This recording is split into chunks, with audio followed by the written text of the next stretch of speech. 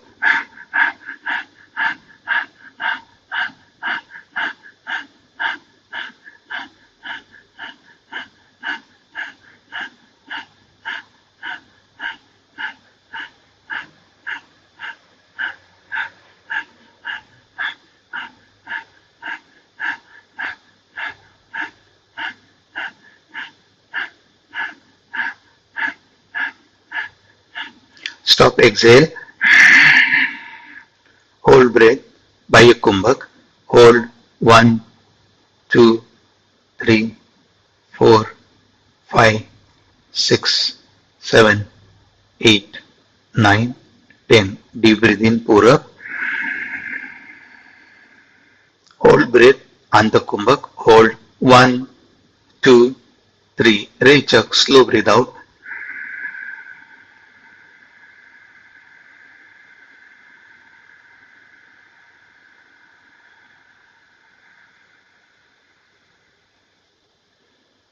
हा एक राऊंड झालाय, आणखीन आपण 2 राऊंड करणार आहोत. एक्झेल, अर्धपूरक, breathe in breathe out.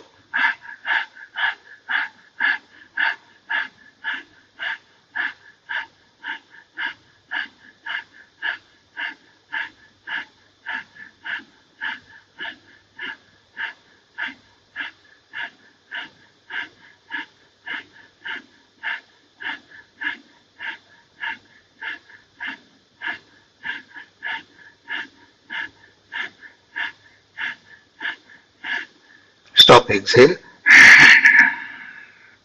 hold breath, बाह्य कुंभक, hold 1, 2, 3, 4, 5, 6, 7, 8, 9 and 10. Deep breathe in, पूरक. Hold breath, अंतकुंभक, hold 1, 2, 3. Slow breathe out, रेचक.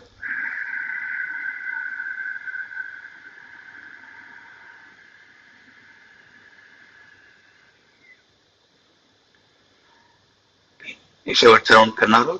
Exhale, अर्धपूरक, start, breathe in breathe out.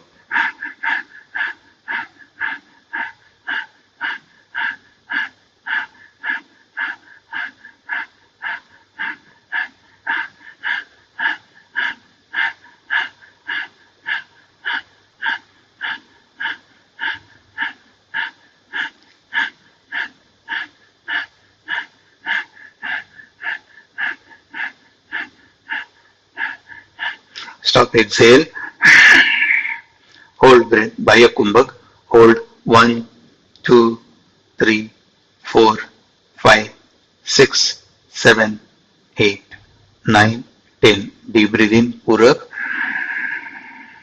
Hold breath, अंतकुंभक, hold 1, 2, 3. रेचक, slow breathe out.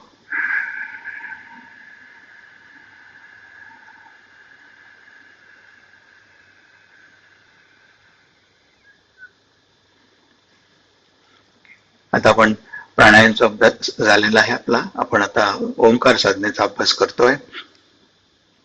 जेवढा आपला श्वास आहे त्या श्वासाच्या अर्ध्या श्वासामध्ये उ म्हणायचं आहे, राहिलेल्या अर्ध्या श्वासामध्ये मकार करायचा आहे. आध्यात्मिक प्रगतीसाठी मकार जास्त केलेला कधीही चांगला. आपण सुरुवातीला 3 ओंकार, 1 मिनिटाचं ध्यान आणि नंतर 2 ओंकार असं घेणार आहोत. ओंकार हा घंटा नदीसारखा दीर्घ असावा, तेलाच्या धारेसारखा अखंड आणि सतत असावा आणि शंखनाद सारखा गंभीर असावा. एक्झेल, घर्षणयुक्त पूरक.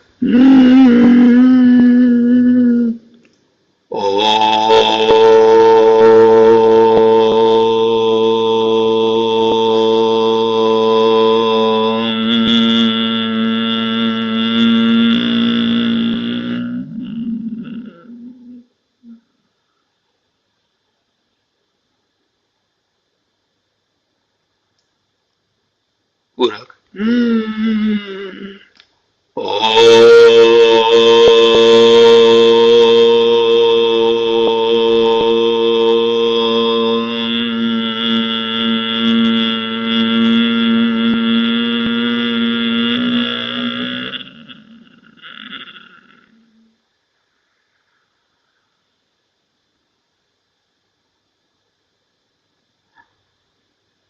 उरक ओ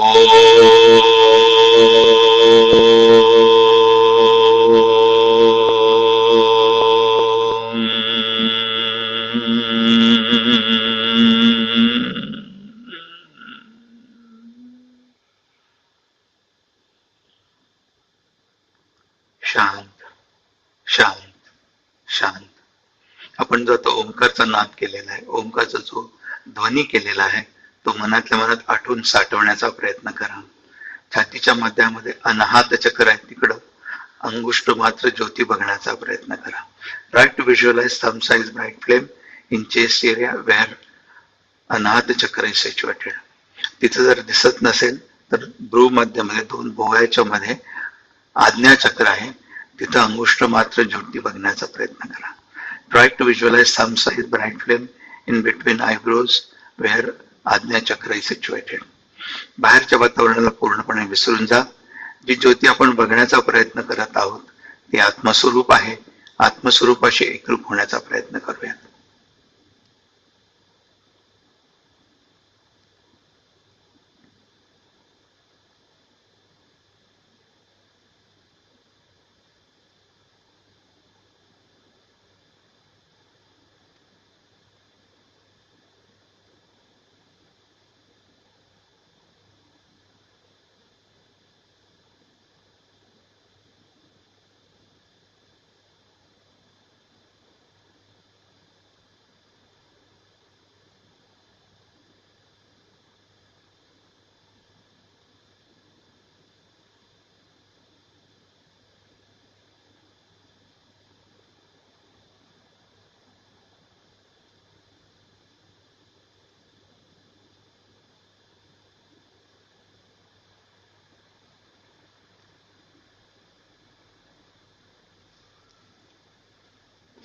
परत एकदा 2 वेळा ओंकार करतोय.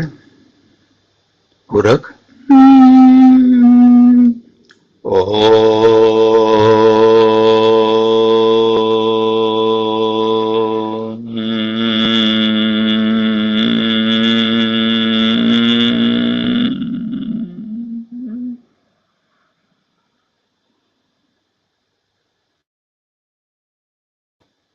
उरक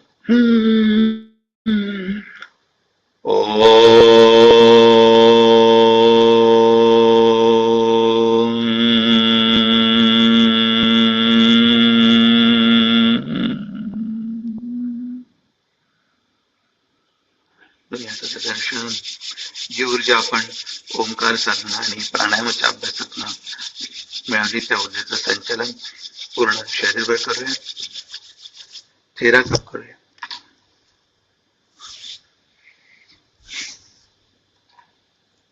हरिओम.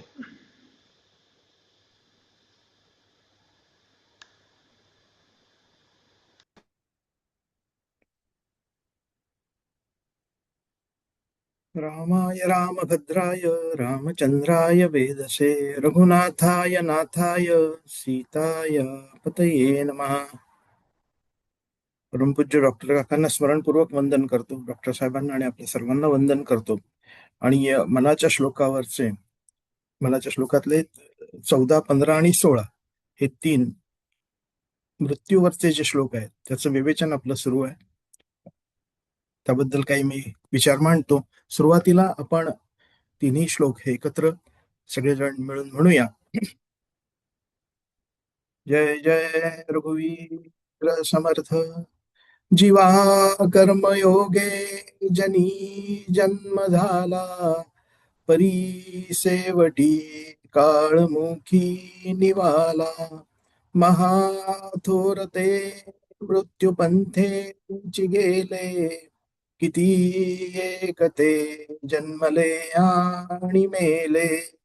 श्रीराम मना पाहता सत्य हे मृत्युभूमी, जिता बोलती सर्व ही जीव मी.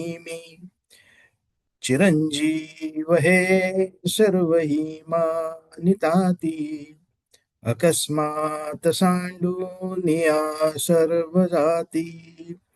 श्रीराम मरे त्याचा दुजा शोक वाहे, अकस्मात तोही पुढे जात आहे. पुरे ना जनी लोभरे क्षोभ त्याते, म्हणून जनी मागुता जन्म घेते. श्रीराम जय जय रघुवीर समर्थ. मृत्यूवरचे हे 3 श्लोक आपण एकत्रित बघतोय. पुढच्या श्लोकांमध्ये सुद्धा त्याचा काही विचार आलेला आहे, पण तो कर्ममार्गाला जोडून नाहीये, त्या ज्ञान मार्गाला जोडून आलेला आहे. त्यामुळे पुढे जेव्हा ते श्लोक येतील तेव्हा आपण त्याचा विचार करूया.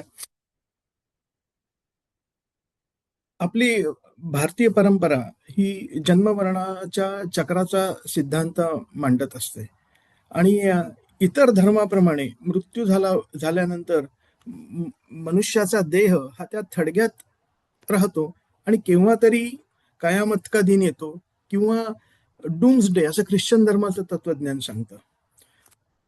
आणि मग काय होतं तर त्या दिवशी त्याचा निवाडा करायला प्रेषित येतो, देवदूत येतो आणि तो त्यांचा निवाडा करतो. पण सनातन वैदिक धर्मामध्ये असं सांगितलेलं नाहीये. तर याचं वर्णन जे आहे ते गरुड पुराणामध्ये येतं आणि त्याबद्दलचा थोडासा मी जरा शोध घेतला आणि मला जे सापडलं ते मी याच्यामध्ये आपल्याला सांगतो की गरुड पुराणात वर्णन येतं आणि असं सांगतात की मनुष्य हा मृत्यूनंतर कुठे राहतो. तर गरुड पुराणाच्या मताप्रमाणे मनुष्य जर कुठे राहत असेल तर तो मृत्यूनंतर 10 दिवस त्याच गावात राहत असतो आणि 10 दिवस स्मशान ते घर अशा तो चक्रा मारत असतो आणि कुठे गेला माझा देह, कुठे गेला माझा देह, कुठे गेला माझा देह असा सारखं तो तपासत असतो. आपला एक अपसमज असा आहे की कुणाचा मृत्यू झाल्यानंतर गरुड पुराण वाचायचं असतं, पण त्याचा मृत्यू झालेला काही उपयोग नसतो. त्यामुळे आपणच त्याचं आधी स्मरण ठेवावं. तर त्याचा उपयोग हा जिवंत असणाऱ्याला आहे आणि हे गरुड पुराण हे एक फिलॉसॉफी आहे आणि यात सांगितलेलं 100% सत्य आहे असं हे जाणकार सांगत असतात. समर्थ म्हणतात ना की शास्त्री बोललेल्या अविश्वास मानूच नाहीये. त्यामुळे शास्त्राने जर का ते सांगितलेलं आहे तर आपण त्यावरती विश्वास ठेवावा. आणि आता कुठे या तत्वज्ञानावर लोक विश्वास ठेवायला लागले, कारण जगामध्ये सुद्धा त्याला आता हळूहळू मान्यता मिळायला लागली आहे असं आपल्याला दिसतं. एक ऑस्ट्रेलियन किंवा एक जर्मन बाई होत्या, त्यांनी यावरती पुस्तक लिहिलेलं आहे आणि त्याचं मराठीत जे भाषांतर झालेलं आहे त्याचं नाव देवाच्या राज्यात असं त्याचं भाषांतर आहे. तर त्यात त्यांनी एक घटना अशी दिलेली आहे की त्यांच्याच दोन्ही मुलांच्या संबंधाने ती आहे. राजेंद्र खेर या नावाचे एक मराठी लेखक आहे, त्यांनी त्याचं भाषांतर केलेलं आहे. तर या बाईंची दोन्ही मुलं खंडाळा घाटामध्ये ही अपघातात गेली, म्हणजे कार रेसिंग करताना.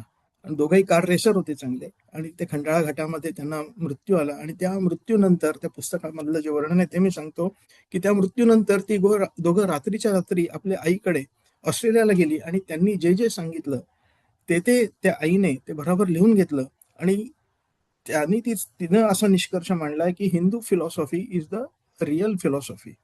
हे सर्व त्यांनी लिहून ठेवलेलं आहे. असो, सांगायचा भाव असा आहे याच्यामध्ये की 10 दिवसानंतर तो जीव हा कंटाळतो आणि गेला कुठे माझा देह, गेला कुठे माझी बॉडी, कुठे गेली असं तो सतत धावपळ करत असतो. आणि 11व्या दिवशी आपण ज्याला कावळा शिवणा म्हणतो, पिंडदान वगैरे करतो 10व्याला, काकस्पर्श असं त्याला नाव आहे, त्या दिवशी त्या जीवाला विसा मिळतो. आणि असं सांगितलंय की हे जे कावळे असतात यांनी आपले अनंत जन्म बघितलेले असतात. 3 गोष्टी त्यात सांगितलेल्या आहेत त्यांनी की काग, साग आणि नाग यांना भरपूर आयुष्य असतं. म्हणजे सागाच्या झाडाला तर 10,000 20,000 वर्ष आपण वर्णन ऐकतो, कधी फोटो वगैरे बघतो की किती जुनं झाड आहे वगैरे म्हणून. असं तर त्यांना भरपूर आयुष्य असतं. म्हणून त्याचं लाकूड सुद्धा पुष्कळ टिकाऊ असतं. म्हणून आपण कौतुकानं म्हणतो किंवा सागवानी लाकूड होतं घराला, इतकं वर्ष जुनं घर होतं, याचा अर्थ ते तितकं टिकू शकतं. तर असो, तर त्यात सागाचं वर्णन आहे. नागाला सुद्धा भरपूर आयुष्य आहे त्याला 1 फणी येते, 2 फणी येतात, 3 फण्या येतात. इतकं त्याला भरपूर आयुष्य असतं. आणि काग म्हणजे कावळा, त्याने आपले आधीचे जन्म बघितलेले असतात. तो त्याला स्पर्श करतो आणि म्हणतो जाऊ दे याला. आता त्याने स्पर्श करू नये म्हणून तो जीव हा तिथे काठी घेऊन उभा असतो असं म्हणतात. तो फक्त कावळ्याला दिसतो आणि तो जीव याला शिवू नको, याला शिवू नको असं त्या कावळ्याला सांगत असतो. म्हणून कावळा त्या एका पिंडाला शिवत नाही. आणि हे प्रौढ असणार, नाहीतर मग पुराणांनी किंवा पुराणांनी, ज्ञानोबा तुकोबांनी त्याचं वर्णन केलं नसतं. आणि शेवटी आपल्याला तिथे मग म्हणावं लागतं की काळजी करू नका, तुमच्या मुलीची आम्ही काळजी घेऊ. त्यांच्या ज्या काही चिंता असतील त्याबद्दल तपशिलात वर्णन फार करण्यात अर्थ नाही, पण जे काय असेल ते आम्ही सगळं बघू वगैरे अशा अर्थाचं तिथं म्हटलं जातं. आणि मग आता शिव आणि मग तो कावळा त्या पिंडाला शिवतो आणि 11व्या दिवशी त्या जीवाचा प्रवास हा सुरू होतो. आणि तो प्रवास चंद्रलोकाच्या दिशेने होतो असं सांगितलंय. आता चंद्रलोकाच्या अलीकडे सुद्धा एक लोक आहे आणि त्याचं नाव हे चित्रगुप्त लोक आहे. तर चित्रगुप्त याचा अर्थ गुप्त चित्र. आपण जी काही आधी कर्म केलेली असतील त्याचं गुप्त चित्र हे आधीच तिथे तयार असतं. हे सगळं त्यांनी तिथे करून ठेवलेलं असतं. आपली फाईल ओपन केली जाते आणि हिशोब तिथे करून ठेवलेला असतो. काही वेळेत आपला हिशोब होतो. आणि उदाहरण म्हणून असं आकड्यांमध्ये सांगतो मी की समजा आपण 70 रुपयाचं पुण्य केलं आणि 50 रुपयाचं पाप केलं, तर जास्त काय केलंय? पुण्य केलंय. मग स्वर्गामध्ये प्रवेश दिला जातो. अत्यंत श्रेष्ठ अशा उपभोगाच्या लोकांमध्ये पाठवलं जातं. म्हणजे जशी आपली पृथ्वी आहे तसे अनेक लोक आहेत, तिथे त्याचं वर्णन आहे. आणि तिथे अशा सुंदर पद्धतीने हे उपभोग मिळतात. अनेक प्रकारचे उपभोग आहेत. त्या भोगांची वर्णनं समर्थांनी पण केलेली आहे. म्हणजे अधिदैविक ताप समाज जो आहे त्याच्यामध्ये समर्थांनी म्हटलेलं आहे की शुभाशुभ कर्माने देहांती यमयातना स्वर्ग लोक भोगनाना या नाव अधिदैविक, असं अधिदैविक तापात समर्थ सांगतात. त्याचा उल्लेख केलाय त्यांनी. तर जे आम्ही चांगले वागलो आहोत त्या कर्माची फळं आम्हाला ही त्या लोकांमध्ये गेल्यानंतर मिळतात. आणि चांगलं खायला मिळेल, चांगलं प्यायला मिळेल, त्या प्रकारचे उपभोग मिळतील. पण हे किती दिवसापर्यंत? तर 20 रुपयाचं पुण्य हे संपेपर्यंत. म्हणजे 70 रुपयाचं पुण्य वजा 50 रुपयाचं पाप, उरले 20 रुपये. त्या 20 रुपयाचं जे पुण्य आहे ते उपभोगलं की ते पाप पुण्य हे 50-50 होतं, निम्म होतं की लगेच माणसाचा देह मिळतो. पाप पुण्य समेन कृत्वा नरे योनिषु जायते. पाप आणि पुण्य समान झाल्यानंतर नरदेह आपल्याला मिळतो. असं झालं की कुठे येतो तो? तर त्या स्वर्गलोकातून, किंवा पाप जास्त झालं म्हणून नरकात गेला असेल तर नरकातून. म्हणजे पुन्हा पाप पुण्य समान झालं की तो ढगामध्ये येतो. पुढचं विवेचन त्यांनी असं दिलं होतं की पाप पुण्य समान झालं की ढगात येतो, तो मृत्यू लोकामध्ये येतो. त्या ढगातून पाण्यामध्ये, आणि पाण्यातून तो जमिनीवरती पडतो. जमिनीवरून तो बीजामध्ये जातो आणि बीजातून वृक्षात जातो. वृक्षामधून तो प्रत्यक्ष अन्नामध्ये जातो आणि अन्नातून वडिलांच्या पोटात जातो. वडिलांच्या पोटातून तो आईच्या पोटात जातो. असे साधारण सगळेच याच्यात आपण बोललेलो नाहीये, पण 26 स्टेशन सांगितलेले आहेत गरुड पुराणामध्ये. अशा 26 ठिकाणी त्याचा प्रवास होत होत आईचं पोट हे ते 26वं स्टेशन आहे. आणि तिथून तो जन्माला येतो. आणि या सर्वांचा आढावा समर्थांनी कसा घेतला आहे? तर जीवा कर्मयोगे जनी जन्म झाला, परिसेवटी काळ मुखी निवाला.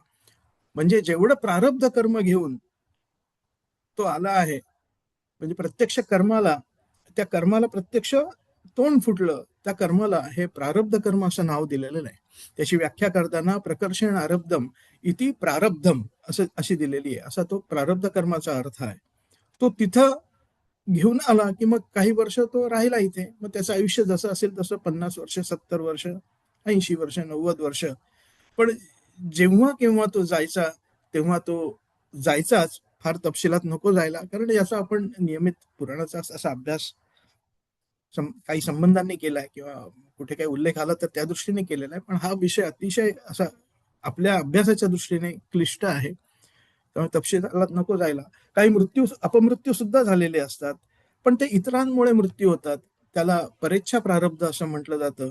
आणि याचा आधार घेऊन समर्थांनी या 14व्या श्लोकात त्यांनी जे वर्णन केलंय की जीवा कर्मयोगे ज्यांनी जन्म झाला, म्हणजे तुमची कर्म जशी असतील त्याप्रमाणे तुम्हाला लौकिकातलं रूप, लौकिकातला देह, लौकिकातलं सौंदर्य, लौकिकातली संपत्ती हे सगळं मिळत असतं. आणि पुढच्या श्लोकामध्ये हे सगळं विसरून मनुष्य काय करतो हे समर्थांनी सांगितलंय की मना पाहता सत्य हे मृत्यूभूमी, जिता बोलती सर्व जीव ही मिमी, चिरंजीव हे सर्व मानिता ती अकस्मात सांडून या सर्व जाती. मनुष्य हे सगळं विसरतो आपल्याला कशामुळे मिळालेलं आहे, आणि मग शेवटी तो फक्त मिमी करत राहतो, त्याचा अहंकार वाढीला लागतो. आणि पुढे काय होतं, या श्लोकांचं, पुढच्या 2 श्लोकांचं जे वर्णन आहे आपण एकत्रित पुन्हा पुढच्या सत्रात बघूया. इथे मी थांबतो. पण तूर्त तरी एवढंच की मिळालेलं सगळं हे आपल्या प्रारब्ध कर्माने आपल्याला मिळालेलं आहे, आणि पुढे आपल्या क्रियमाण स्वातंत्र्याने आपण त्यात भर घालून आपला मृत्यू हा सुद्धा सोहळा झाला पाहिजे, अशा प्रकारचं आपलं आयुष्य असलं पाहिजे. हेच समर्थांना इथे सांगायचं आहे असं मला वाटतं. आणि इथे मी थांबतो आणि पुढील विचार आपण पुढच्या सत्रामध्ये याचा करूया. जय जय रघुवीर समर्थ. नमस्कार. अथ श्री रामरक्षा स्तोत्रम्. श्री गणेशाय नमः. अस्य श्री रामरक्षा स्तोत्रमन्त्रस्य बुधकौशिक ऋषिः श्री सीतारामचन्द्रो देवता. अनुष्टुप् छन्दः सीताशक्तिः. श्रीमान् हनुमान् कीलकम्. श्रीरामचन्द्र प्रीत्यर्थे श्रीरामरक्षा स्तोत्र जपे विनियोगः. अथ ध्यानम्. ध्यायेदाजानुबाहुन् धृतशरधनुषं बद्धपद्मासनस्थं पीतं वासो वसानन् नवकमलदलस्पर्धिनेत्रं प्रसन्नं वामाङ्कारूढसीता मुखकमलमिलल्लोचनन्नीरदाभन् नानालङ्कारदीप्तन् दधतमुरुजटामण्डलं रामचन्द्रम् इति ध्यानम्. चरितं रघुनाथस्य शतकोटिप्रविस्तरम् एकैकमक्षरं पुंसां महापातकनाशनम्. ध्यात्वा नीलोत्पलश्यामं रामं राजीवलोचनं जानकी लक्ष्मणोपेतै जटामुकुटमण्डितं सासितूणधनुर्बाणपाणिन्नक्तै चरान्तकं स्वलीलया जगत्रातुमाविर्भूतमजं विभुं. रामरक्षां पठेत् प्राज्ञः पापघ्नीं सर्वकामदां. शिरो मे राघवः पातु भालं दशरथात्मजः. कौसल्येयो दृशौ पातु विश्वामित्रप्रियश्रुति. घ्राणं पातु मखत्राता मुखं सौमित्रिवत्सलः. जिह्वां विद्यानिधिः पातु कण्ठं भरतवन्दितः. स्कन्धौ दिव्यायुधः पातु भुजौ भग्नेशकार्मुकः. करौ सीतापतिः पातु हृदये जामदग्न्यजित्. मध्यं पातु खरध्वंसी नाभिजाम्बवदाश्रयः. सुग्रीवेशः कटी पातु सख्थिनी हनुमत्प्रभुः. ऊरूरभूतमः पातु रक्षः कुलविनाशकृत्. जानुनी सेतकृत् पातु जङ्घे दशमुखान्तकः. पादौ बिभीषणः श्रीदः पातु रामोऽखिलं वपुः.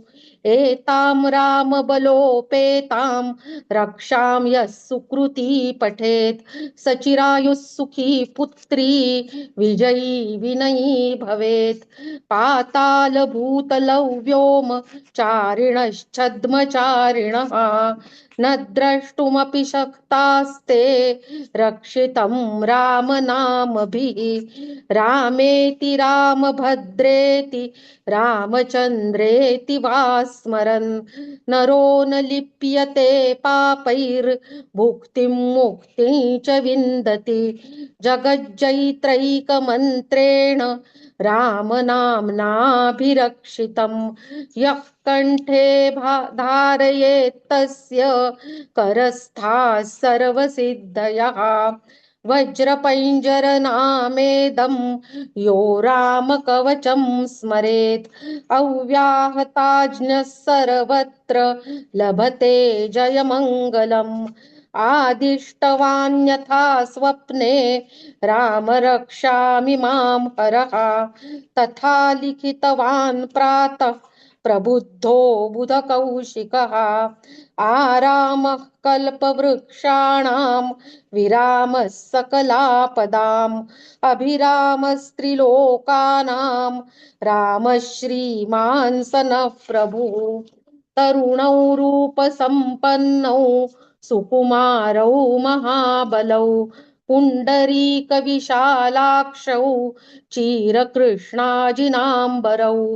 फलमूलाशिनौ दान्तौ तापसौ ब्रह्मचारिणौ पुत्रौ दशरथस्यैतौ भ्रातरौ रामलक्ष्मणौ शरण्यौ सर्वसत्त्वानां श्रेष्ठौ सर्वधनुष्मतां रक्षः कुलनिहन्तारौ त्रायेतान्नो रघूत्तमौ आतसज्ज धनुषा विशुस्पृशा वक्षयाशु गनिषङ्गसङ्गिनौ रक्षणाय मम राम लक्ष्मणा वग्रतः पथि सदैव गच्छताम् सन्नद्धः कवची खड्गी चापबाणधरो युवा गच्छन्मनोरथोऽस्माकं रामः पातु स लक्ष्मणः रामो दाशरथिः शूरो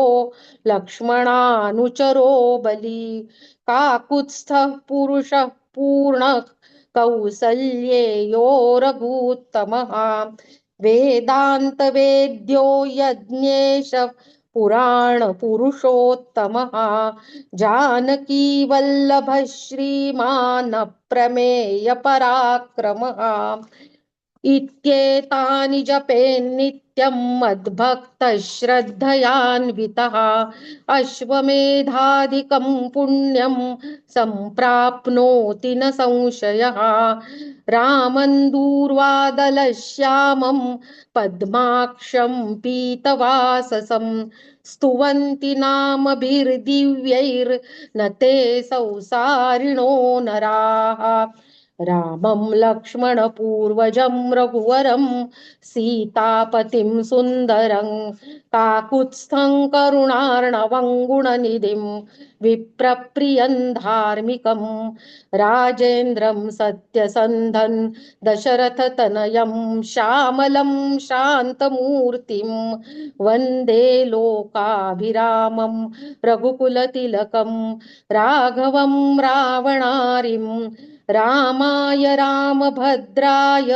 रामचन्द्राय वेधसे रघुनाथाय नाथाय सीतायाः पतये नमः श्रीराम राम रघुनन्दन राम राम श्रीराम राम भरताग्रज राम राम श्रीराम राम रणकर्कश राम राम श्रीराम राम शरणं भव राम राम श्रीरामचन्द्र चरणौ मनसा स्मरामि श्रीरामचन्द्र चरणौ वचसा गृह्णामि श्रीरामचन्द्र चरणौ शिरसा नमामि श्रीरामचन्द्र चरणौ शरणं प्रपद्ये माता रामो मत्पिता रामचन्द्रः स्वामी रामो मत्सखा रामचन्द्रः सर्वस्वं मे रामचन्द्रो दयालुर्नान्यै जाने नैव जाने न जाने दक्षिणे लक्ष्मणो यस्य वामे तु जनकात्मजा पुरतो मारुतिर्यस्य तं वन्दे रघुनन्दनं लोकाभिरामं रणरङ्गधीरं राजीवनेत्रं रघुवंशनाथं कारुण्यरूपं करुणाकरन्तं श्रीरामचन्द्रं शरणं प्रपद्ये मनोजवं मारुततुल्यवेगं जितेन्द्रियं बुद्धिमतां वरिष्ठं वातात्मजं वानरयूथमुख्यं श्रीरामदूतं शरणं प्रपद्ये कूजन्तं राम रामेति मधुरं मधुराक्षरम् आरुह्य कविताशाखां वन्दे वाल्मीकिकोकिलम् आपदामपहर्तारं दातारं सर्वसम्पदां लोकाभिरामं श्रीरामं भूयो भूयो नमाम्यहम् भर्जनं भवबीजानामर्जनं सुखसम्पदां तर्जनं यमदूतानां राम रामेति गर्जनम् रामो राजमणिः सदा विजयते रामं रमेशं भजे रामेणाभिहता निशाचरचमू रामाय तस्मै नमः रामान्नास्ति परायणं परतरं रामस्य दासोऽस्म्यहम् रामे चित्तलयः सदा भवतु मे भो राम मामुद्धर राम रामेति रामेति रमे रामे मनोरमे सहस्रनाम तत्तुल्यं राम नाम वरानने इति श्री बुधकौशिक विरचितं श्रीरामरक्षास्तोत्रं संपूर्णं श्री सीतारामचन्द्रार्पणमस्तु हरिः ओम्।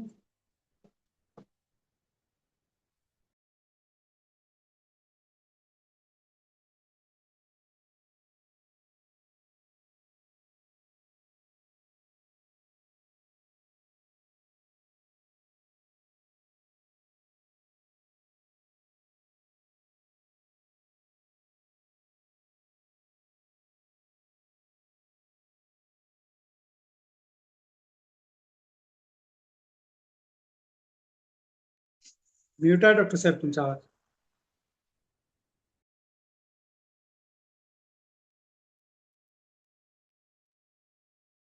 गणाधीश जो ईश सर्वा गुणांचा मुळारंभ तो निर्गुणाचा नमो शारदा मूळ चत्वार वाचा नमो पंथानंतया राघवाचा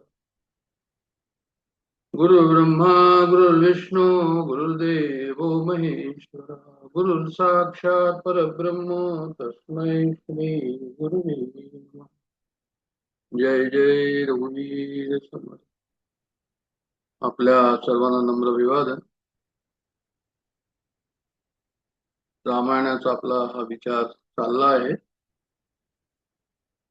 श्रीरामनवमीच्या निमित्ताने आपण हे सुरू केलं होतं, पण त्याच्यामध्ये आपल्याला असा एक विशेष रस आढळला म्हणून आपण हे थोडा चालू ठेवतोय. आत्ताशी पाहू पुढे जशी रामाची इच्छा असेल, जशी प्रेरणा मिळेल त्याप्रमाणे पुढे चालू पुढे वाढू. रामायणाबद्दल जे आहे ते हे तत्वार्थ रामायणे श्री डोंगरे महाराजांनी जे आहे ते प्रवचन दिले होते गुजरातीमध्ये. त्यांनी त्याचं हिंदीमध्ये भाषांतर झालं आणि त्याचं हिंदीमधलं भाषांतर जे आहे ते मराठीमध्ये तत्वार्थ रामायण समर्थ सेवा मंडळ सज्जनगडानी जे आहे ते आपल्याकडून करवलं. दासबोध अभ्यास वर्गाचाही त्याच्यामध्ये सहभाग आहे. आणि हे आपण जे सध्या रामायण पाहतो आहोत ते डोंगरे महाराजांच्या सिक्वेन्स मध्ये, त्यांचा जो सिक्वेन्स आहे त्या सिक्वेन्सने आपण पाहतो आहोत.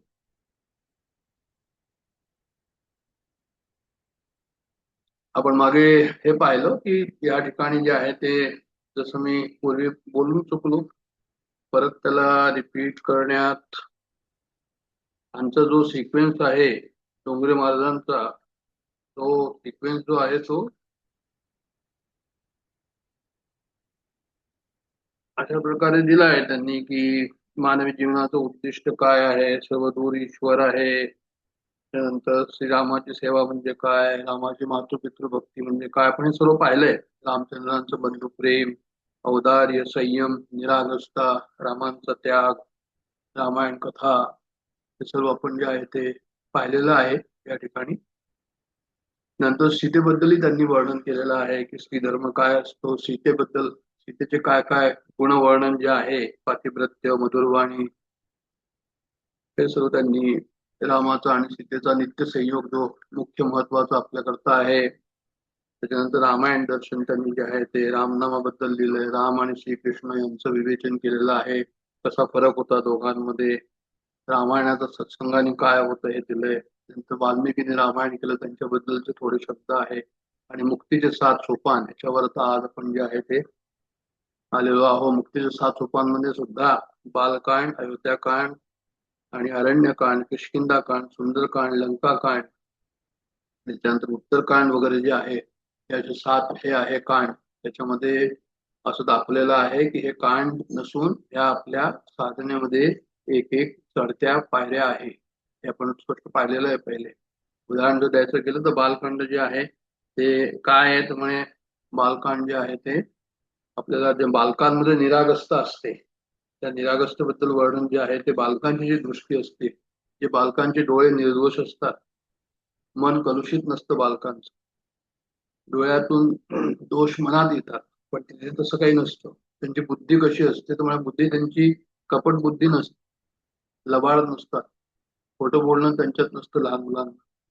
अहंकार म्हणे अमान म्हणजे जे आहे त्यांच्यामध्ये अहंकार नसतो. आपल्याला बालकांड हे सर्व शिकवतो. आपल्याला सांगायचं या ठिकाणी बालकांडाच्या निमित्त शेवटी ते तत्वार्थ रामायण आहे.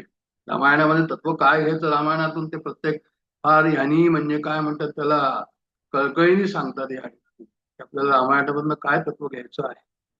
तर मन, वाणी, क्रिया ही सर्व एक असली पाहिजे. आणि निराभिमानी, निर्मोही, निर्माण मोहाजित संग दोषाचे भगवद्गीतेमध्ये लिहिलेलं आहे. ते बालकांड आपल्याला शिकवतो. अयोध्याकांड जे आहे ते राम जे आहे ते रामराया लहानपणी यज्ञाकरता राक्षसांचा वध करायला गेले होते विश्वामित्रांबरोबर, तर त्याचं वर्णन या ठिकाणी आहे. त्या आणि याच्यामध्ये काय दाखवलंय तर म्हणे अयोध्याकांड मध्ये अयोध्या शब्दाचं त्यांनी या ठिकाणी फोड केलेली आहे की आणि योद्ध्या म्हणजे जिथे युद्ध नाही ते अशी ती जागा. मग हे बाहेरचं युद्ध आहे की आतलं युद्ध आहे, म्हणजे निश्चितच तत्वार्थ रामायण आहे म्हणून ते आतलंच युद्ध त्यांनी दाखवलेलं आहे या ठिकाणी. बाहेरचे राक्षस कोणाला कसं मारलं ही वेगळी गोष्ट आहे. जिथे युद्ध नाही ते अयोध्या, जिथे कलह नाही ते अयोध्या, जिथे वैर नाही ते अयोध्या, जिथे भांडण नाही ते अयोध्या, स्वार्थ भावना जिथे नाही ते अयोध्या, जिथे विषमता नाही ते अयोध्या, जिथे लोभ नाही ते अयोध्या. अशा प्रकारचं वर्णन सर्व त्या ठिकाणी केलंय की निर्वेर व्हावे सर्व भूता सवे. अशा प्रकारचं अयोध्याकांड आपल्याला त्या ठिकाणी शिकवतो. एक जरी आपण कुभाव ठेवला त्या ठिकाणी जे आहे ते म्हणतात की तनमन धन दोन्ही कलुषित होईल आणि आपली साधना जी आहे ते भ्रष्ट होईल. आपला या ठिकाणी उद्देश बसायचा हा आहे की आमची साधना कशी नियमित व्हावी, पवित्र व्हावी, शुद्ध व्हावी, कोणती साधना व्हावी, कशी व्हावी, याचंच आमचं चिंतन जे आहे ते मुख्य म्हणजे असलं पाहिजे. भक्ती आमची कशी व्हावी हे चिंतन जे आहे या ठिकाणी आहे. तर असे सर्व आम्हाला जे आहे ते शिकवतो. अयोध्याकांड जे आहे ते आपल्याला हे सगळं सांगतं. अखंड जर पारायण केलं अयोध्याकांडाचं तर काय होईल तर म्हणे आमचंही घर म्हणजे हे देवघर, हे मनाचं घर, हे सुद्धा अयोध्याच होईल असं त्यांना म्हणायचं की मन अयोध्या बनते. पारायणामुळे काय होतं तर म्हणे हनुमान रामकथा ऐकायला येतात. हनुमान जे आहे ते हनुमानाचं महत्व काय आहे, त्यामुळे हनुमानाचं महत्व हे आहे की जिथे जिथे रामकथा चालते तिथे तिथे हनुमानजी असतात. यत्र यत्र रघुनाथ कीर्तनम तत्र तत्र कृत मस्तकाम जलिम. म्हणजे हनुमानजी तिथे असतात एक तर हे आहे. मग हनुमानजीचं महत्व काय आहे, म्हणजे हनुमानजी जे आहे ते आपल्याला आपण सुंदरकांडामध्ये पाहिलंय की जे आहे रामरायाला कोणी भेटवलं तर म्हणे ते सीतेला भेटवलं रामरायाला ते हनुमानजी. आपल्याला जे आहे ते हनुमानजी कोणते या ठिकाणी, तर आपल्याला सुद्धा जे आहे ते ब्रह्मचर्य हेच म्हणजे आपलं साधन नियमित चालावं, ह्या आपल्याला मारुतीकडनं शिकायचं आहे. आणि आपलं साधन जे आहे ते नियमित जाणं चालणं आणि खूप जोराने चालणं, ती साधना वेगाने चालणं, हे सर्व उद्देश जो आहे तो जे आहे या ठिकाणी आहे. आणि म्हणून जे आहे ते आपण हे सर्व अयोध्याकांडाचं चिंतन सुद्धा या ठिकाणी कसं झालं हे आपण पाहिलं. आणि त्याच्यानंतर जे आहे ते अयोध्याकांडानंतर जे आहे ते तुमचं अरण्यकांड आहे. आणि अरण्यकांड काय करतो म्हणजे वासना रहित बनवतो. आपण हे सर्व पाहिलेलं आहे, म्हणून मी पुढे जातो या ठिकाणी. हळूहळू संयम वाढून वासनाचं दमन करायचं असं आपल्याला अरण्यकांड शिकवतो, असं बोध देतो की निर्वय झाल्यानंतर देखील वासना आपल्याला त्रास देतात. अयोध्याकांडामध्ये निर्वय होणं आपण शिकलो, मग त्याच्यानंतर काय होतं म्हणजे वासना तरी पण त्रास देतात, त्या सूक्ष्म वासना असतात. मग त्या वासना जे आहे ते काय करतात तर म्हणजे त्या मला त्रास देतात, म्हणून जे आहे ते काय करायचं, हळूहळू संयम वाढवून त्या वासनांचा मी जे आहे ते दमन करायचं असं या ठिकाणी दिलेलं आहे. तर अरण्यकांडामध्ये काय केलं रामरायांनी, तर म्हणे जे आहे ते वनवासातच गेले ते. त्यावेळेस जे आहे ते आता आपल्याला काय आहे, ते जे वनवासात गेले त्यावेळेस त्यांचं वय जे आहे ते होतं, रामाचं वय 26 होतं आणि सीतेचं वय 19 होतं. अशा प्रकारचं ह्या ठिकाणी लिहिलेलं आहे, श्री डोंगरे महाराजांनी सांगितलेलं याप्रमाणे. त्याचा अर्थ काय झाला, हे कशाला सांगतात ते या ठिकाणी, म्हणजे ते यासाठी सांगतात की म्हणजे जे आम्हाला वनवासात जायचंय, एकांतात जायचंय, साधनेमध्ये एकांतात बसायचंय, ते जितक्या लवकर होईल आयुष्यामध्ये तितकं छान. म्हणजे जितका पूर्वार्ध चांगला तितकाच उत्तरार्ध चांगला होईल. पूर्वार्धामध्ये जर आमचं काम होऊन गेलं, जेव्हा शरीर धडधाकट असतं, असं जर झालं तर मग जे आहे ते उत्तरार्ध जो आहे तो सोपा पडेल. उत्तरार्धात येऊन आम्ही असा नाही विचार करायचा की आता रिटायरमेंट नंतर जे आहे तेव्हा आता काहीतरी करू, रामायण वाचू, महाभारत वाचू वगैरे, असं नाही विचार करायचा. इमिजिएटली आम्ही जे आहे ते अध्यात्माला लागावं, साधनेला लागावं. कोणती योग्य साधना आहे त्याप्रमाणे आम्ही चालावं. ह्या श्वासांचा भरोसा नाही, हा श्वास केव्हा बाहेरचा गेलेला आतमध्ये परत येणार नाही, आम्हाला कोणालाही माहित नाही. तर काय करायचं तर म्हणजे जे आहे ते आम्हाला हे शिकवतं हे रामायण या ठिकाणी. रामायणाचं हे कांड की जे आहे ते आम्ही लवकरात लवकर काय करावं तर म्हणे ही अरण्यकांड म्हणजे साधना एकांतात राहून मन लावून इतकी जास्त वाढू शकेल इतकं जे आहे ते वाढवावी, असं त्यांना म्हणायचंय. संयम वाढल्याशिवाय भक्तीमध्ये प्रगती करता येत नाही. तर शरीर सुखाच्या मागे न लागता साधनेच्या मागे लागावं, कसं तरी करून जे आहे ते आपलं साधना वाढवावी, हे याच्यामध्ये सांगतात. घर सोडायला नाही म्हणते यावेळेस ठिकाणी, पण एकांतामध्ये आपल्याला किती राहता येईल घरामध्ये राहून, हे आपल्याला या ठिकाणी पाहायचं आहे. हा त्याच्या पाठीमागचा उद्देश आहे डोंगरे महाराजांचा. वनवासामध्ये म्हणे रामांनी अन्न सेवन केलं नाही, अन्नामध्ये रजोगुण असतो, रजोगुणामुळे कामाची उत्पत्ती होते. सात्विक आहाराशिवाय जे आहे ते कामाला मारू शकणार नाही. सात्विक आहार घेतल्यामुळे इंद्रियांना हळूहळू याची सवय लागेल, वश करता येईल. जोपर्यंत जीव वश होत नाही तोपर्यंत इंद्रियांचा निग्रह करणे कठीण आहे, असं सर्व लिहिलेलं आहे याच्यामध्ये. तर सांगायचं तात्पर्य या ठिकाणी की सात्विकता आणण्याकरता हे सर्व करायला पाहिजे. कसा आहार करायचा हे दाखवलेलं आहे. अरण्यकांड आम्हाला ज्ञान देते की वासनाचा विनाश करण्यासाठी काही दिवस विरक्त साधूंच्या संगतीत राहा, सत्संगतीत राहा आणि विरक्त साधूंच्या संगतीत राहा. विरक्त शब्द दिला या ठिकाणी, हे लक्षात ठेवा.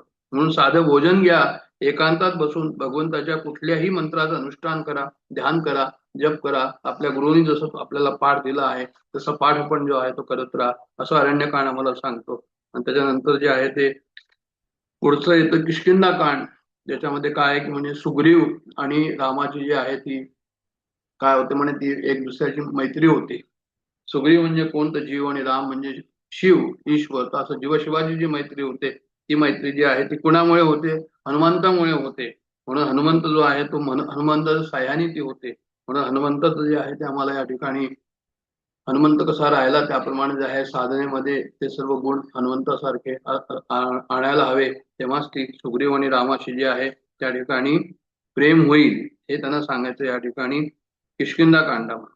की मनातून विषय सुख सोडता येत नसेल तोपर्यंत ब्रह्मसंबंध शक्य नाही. जीव आणि शिवाची मैत्री म्हणतात या ठिकाणी.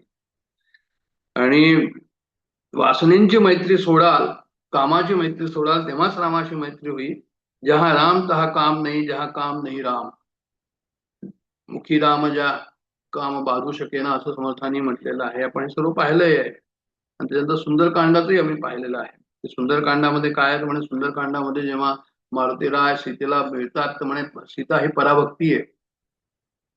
मारुती राय कसे मिळतात सीतेला पराभक्तीला, तर म्हणे ते समुद्र ओलांडून जातात. तर आम्हाला सुद्धा भवसागर ओलांडून जायचंय, ते समुद्र उल्लंघन केले, आम्ही इथे भवसागर ओलांडून जातोय या ठिकाणी. मग आमचे जे शत्रू आहे या भवसागरामध्ये, आणि त्यांनी सांगितलं या ठिकाणी की हनुमंताने काय केलं म्हणे, सुरसा नावाच्या राक्षसिनीला जे आहे तिचा वध केला. तर आमच्यामध्ये सुद्धा जे आहे साधना करताना रसस्वादन करणारी वासना रूपी जीव ही सुरसाच आहे, असं लिहिलं या ठिकाणी डोंगरे महाराजांनी. मग हनुमंताने सुरसेचा प्रभाव केला, तसंच आम्ही भवसागर उल्लंघन करण्याकरता जे आहे या वासनारूपी सुरसेचा वध करायला हवा, जिभेवर ताबा मिळवावाच लागेल. अशा प्रकारचे उदाहरण त्यांनी त्यातनं घेतलेलं आहे. सुंदरे की न सुंदरम असं ते सुंदरकांड. आणि त्याच्यानंतर मग जे आहे ते लंका कांड येतो, की लंकाचा जर आपण शब्द उलटा केला, काल असं जर केलं तर काळावर विजय मिळवायचा. म्हणजे काय की काम राक्षस आहे, क्रोध राक्षस आहे, लोभ राक्षस आहे, अशा प्रकारचं मोह राक्षस आहे. मग युद्धकांडामध्ये काय होतं म्हणजे ते राक्षस मरतात, लंका कांडामध्ये म्हणूया आपण, किंवा युद्धकांडात. तशाच प्रकारे हे सुद्धा परत तेच आलं की अंतःकरणातले जो विकार आहे हे जोपर्यंत जाणार नाही तोपर्यंत भक्ती होणार नाही. मनातील विकार जातील आणि मग मी भक्ती करेन आणि मग मी ज्ञान घेईन असं नाही करायचंय. सर्व एकसाथ या ठिकाणी जे आहे ते चालत राहील असं लिहिलंय त्यांनी, की भक्ती कराल तर हळूहळू विकार कमी होतील आणि विकार मुळापासून संपत नाहीच. काम क्रोधादी विकार जन्माच्या अंतिम क्षणापर्यंत राहतात अतिशय सूक्ष्म स्वरूपामध्ये, पण सतत भक्ती जर कराल तर ते हळूहळू संपत जातील. अशा प्रकारचं वर्णन केलंय. आणि मग उत्तरकांड आलं. उत्तरकांड जे आहे ते आपण आता इथं सुरुवात करणार आहोत. एक 5-10 मिनिटं मी या ठिकाणी घेतले गेले, 10 मिनिटं जवळजवळ गेले आपल्या याच्यामध्ये, पण हे सर्व आवश्यक होतं. उत्तरकांड जे आहे ते काय शिकवतं आपल्याला, तर पूर्वकांडामध्ये रावणाला मारतो आणि उत्तरकांड त्याचं सुंदर होतं. म्हणजे याचं काय झालं असं त्यांनी सेंटेन्स दिलं या ठिकाणी. याचा अर्थ हा झाला की म्हणजे जे आहे ते जीवनाचा उत्तरार्ध जो आहे तो कोणाचा सुंदर होईल, तर म्हणजे याचा पूर्वार्ध मध्येच त्यांनी जे आहे ते आपल्यावर कंट्रोल केलेलं आहे, आपलं मन अयोध्या केलेलं आहे, जसं मी सुरुवातीला बोललो. तर दोषरहित जर मन शुद्ध केलं, वासनारूपी राक्षसांचा संहार जर केला, तर मग जे आहे ते आपलं उत्तर कांड जे आहे ते उत्तर अवस्था जी आहे ती काय होईल, म्हणजे आत्मारामो विराजते, आपण आत्मारामाला पोचू शकू, भगवंताच्या परमधामामध्ये आम्हाला प्रवेश मिळू शकेल.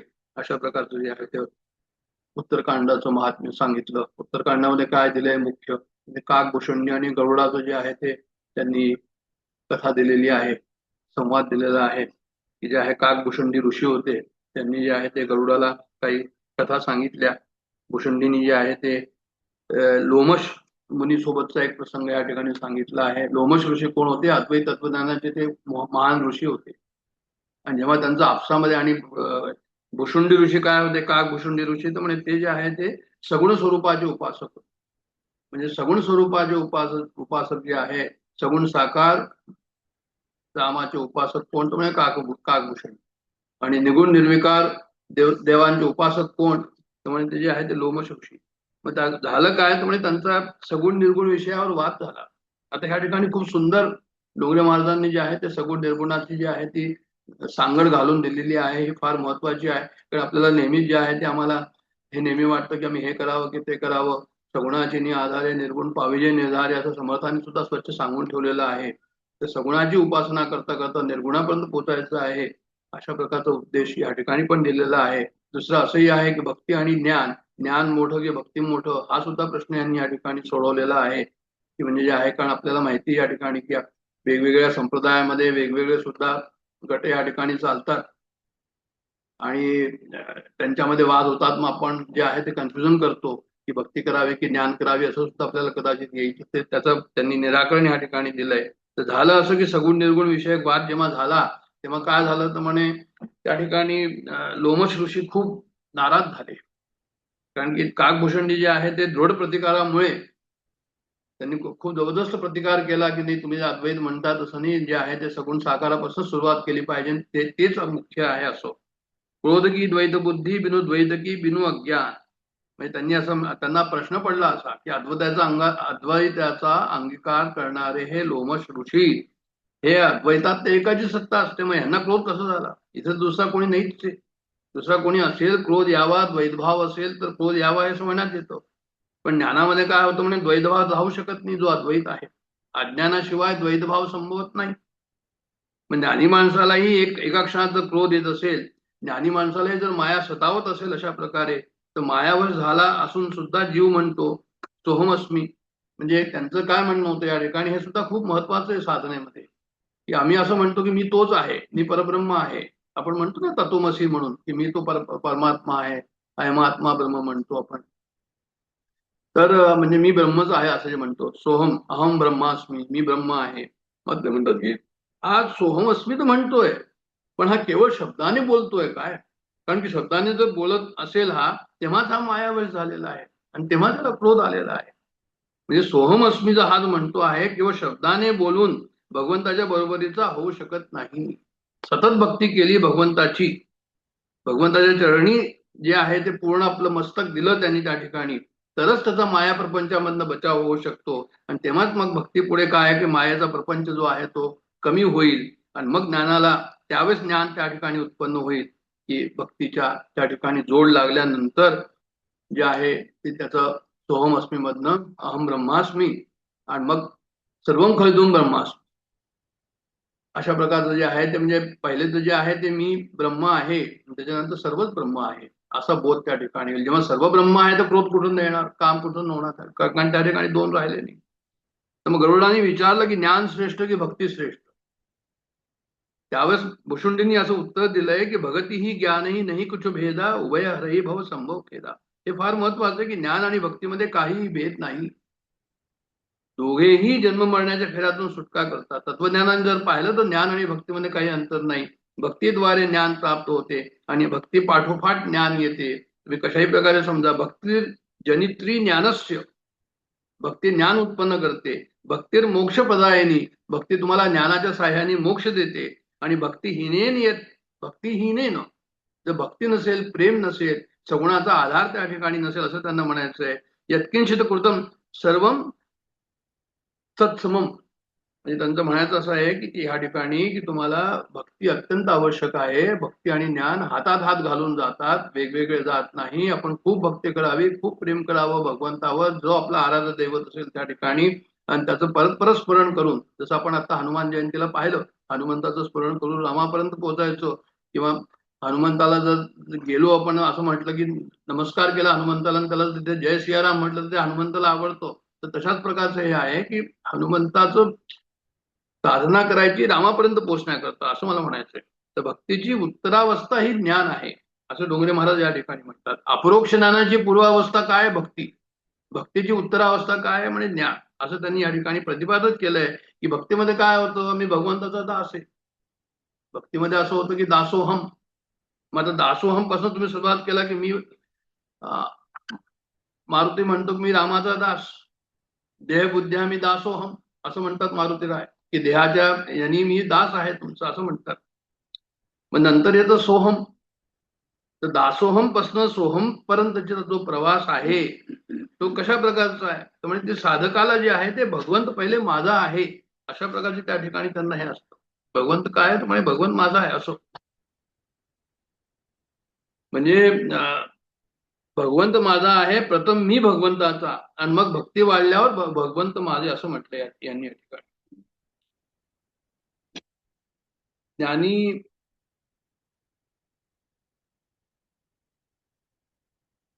पहिले तर म्हणतात की भगवंत जो आहे तो कोण आहे, तर म्हणे मी भगवंताचा आहे, असं झालं. त्याच्यानंतर भगवंत माझे, अशा प्रकारचा त्या भक्तीमध्ये जो आहे तो साधक जो आहे तो पुढे जातो. मग असं करता करता काय होतं, मी रामाचा म्हटलं, नंतर जे आहे ते राम माझे म्हटल्यानंतर मग हळूहळू काय होईल की त्या ठिकाणी माझं स्वतःचं देहभान विसरेल, मी माझा राहणार नाही. मी आणि माझं त्या ठिकाणी जाईल, काय राहील, फक्त रामच राहील त्या ठिकाणी. आणि असं फक्त जर राम राहिलं तर मग काय झालं, तोच मी आहे आणि मीच राहिलं, आणखी पुढे राहिलंच नाही. आता हे मी या ठिकाणी सांगितलं की ह्या साधना करताना कशा प्रकारचे आपल्याला माइलस्टोन आहे, कशा प्रकारचे अनुभव आले पाहिजे, हे शास्त्रानुसार जे आहे, शास्त्रांनी काय सांगितलं ते या ठिकाणी लिहिलंय रामायणामध्ये. म्हणजे सर्वात पहिल्यांदा जेव्हा भक्तीमध्ये आपण करू की हो बा मी देवाचा, मी देवाचा, मी देवाचा, अशा प्रकारचा आहे. देव माझा, देव माझा, म्हणजे जी की आपलं इष्ट देवता असेल तो माझा. त्याच्यानंतर मी आणि तो एकरूप होऊन जावं, आणि मग जे आहे अशा प्रकारे मी दास होतो त्याचा, आणि मग सोहम म्हणजे मी तोच झालो, आणि त्याच्याशिवाय आणखीन काही नाही. अशा प्रकारची भक्ती असणं अत्यंत आवश्यक आहे. गौण भक्ती ज्याला आपण म्हणतो, डॉक्टर काका नेहमी म्हणायचे की गौण भक्तीकडे लक्ष ठेवा, गौण भक्ती नसली पाहिजे. भक्ती चांगली आहे, सुंदर आहे. तुकाराम महाराजांनी म्हटलंय की भक्ती 16वरची पोळी. आता भक्ती 16वरची पोळी म्हणजे काय, तर म्हणजे जे आहे ते इतकी सरळ नाही हे सर्व कळणं. त्याच्यामध्ये बुद्धीने समजण्याकरता असं कष्ट नाही बुद्धीला द्यायला समजण्याकरता, पण जे करायचं आहे ते सुद्धा जे आहे ते सरळ नाहीये. दासोहमचं सोहम मध्ये रूपांतर होऊन ते सहज नाही. तिथे काय हवं, श्रद्धावान लभते ज्ञानम. श्रद्धाच त्या ठिकाणी, त्याच्याशिवाय ते पुढे होणार नाही. भक्ती हेच ज्ञान, ज्ञान हीच भक्ती. अशा प्रकारचं जे आहे ते ज्ञानमार्ग कठीण आहे, ज्ञानमार्ग सरळ नाहीये, भक्ती मार्ग सुद्धा सरळ नाहीये. पण आमचं जीवन केव्हा सफल होईल, जेव्हा ज्ञान आणि भक्ती एकत्र येतील तेव्हा जीवन जे आहे ते सफल होईल. तर सामान्य भक्ताला जे आहे ते मुक्तीची अशी इच्छा नसते असं लिहिलेलं आहे या ठिकाणी. त्याला काय होतं की म्हणे तुम्ही भगवंताची मी सेवा करावी आणि भक्ताचं परमपद प्राप्त व्हावं आणि त्याच्या आनंदामध्ये मी राहावं असं त्याला म्हणतात. अति दुर्लभ कैवल्य परमपद. तुलसीदास महाराज म्हणतात की मोक्षाचं जे पद आहे ते फार कठीण आहे. संत पुराण निगम आगम बद, राम भजत सोयी मुक्ती गोसाई. म्हणजे त्यांना असं म्हणायचं की राम भजनानी ते जे आहे ते त्या ठिकाणी तुमचं होईल. तर अर्थ न धर्म न काम रुची गती न चहो निर्वाण. कशाने पण धर्म अर्थ काम मोक्षाने तुमचं म्हणतात निर्माण होणार नाही. कशाने होईल, जन्म जन्म रती राम पद यह बरदानू न आन. जन्म जन्मला काय म्हणे, रामाची मी सेवा करायची, रामाजवळच राहायचं. अशा प्रकारची भक्ती जर त्या ठिकाणी असेल तर मग निष्काम भक्तीमध्ये जे आहे ते परिणित होईल. आणि ती निष्काम भक्ती तुम्हाला जो आहे तो भक्तीचा आनंद मिळत राहील आणि त्या भक्तीच्या आनंदामुळे तुम्ही काय तन्मयता साधाल. असं हे काय आहे, हे सर्व उत्तरकांड आपल्याला शिकवतो. म्हणजे सूत्र सोडायचं नाहीये. सूत्र हे आहे की उत्तरकांड मला काय सांगतं हे या ठिकाणी जे आहे ते स्पष्ट केलेलं आहे त्यांनी. उत्तरकांडामधून आम्हाला काय शिकायचं, उत्तरकांडामध्ये हेच सांगायचं की म्हणजे जे आहे ते आम्ही कशा प्रकारे भक्ती आणि ज्ञान हे कसं एक दुसऱ्याशी पूरक आहे आणि कसं भक्ती करावी आणि भक्ती अत्यंत आवश्यक आहे, याचा सुंदर ज्ञान आणि भक्तीचा सुंदर समन्वय मुशुंडींनी या उत्तरामध्ये साधलेला आहे. 7 कांडाचा भावार्थ संक्षेपात सांगितला आहे. रामकथा अमृता समान आहे. रामायणातील एक एक शब्दाचं जर मनन कराल तर मन शुद्ध होईल. रामचरित्र पापाला जाळून टाकेल असं म्हणतात ते या ठिकाणी. रामचरित्र माणसाला सावधान करतो, आपल्याला एक हे देतं त्यांच्या गोष्टी ऐकून की अरे हे जे म्हणतात ते हे माझ्यामध्ये आहे की नाहीये, अशा प्रकारचं त्या ठिकाणी जे आपण आपल्याला विचारतो. तर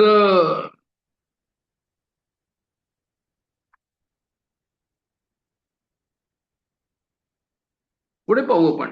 म्हणजे जे आहे ते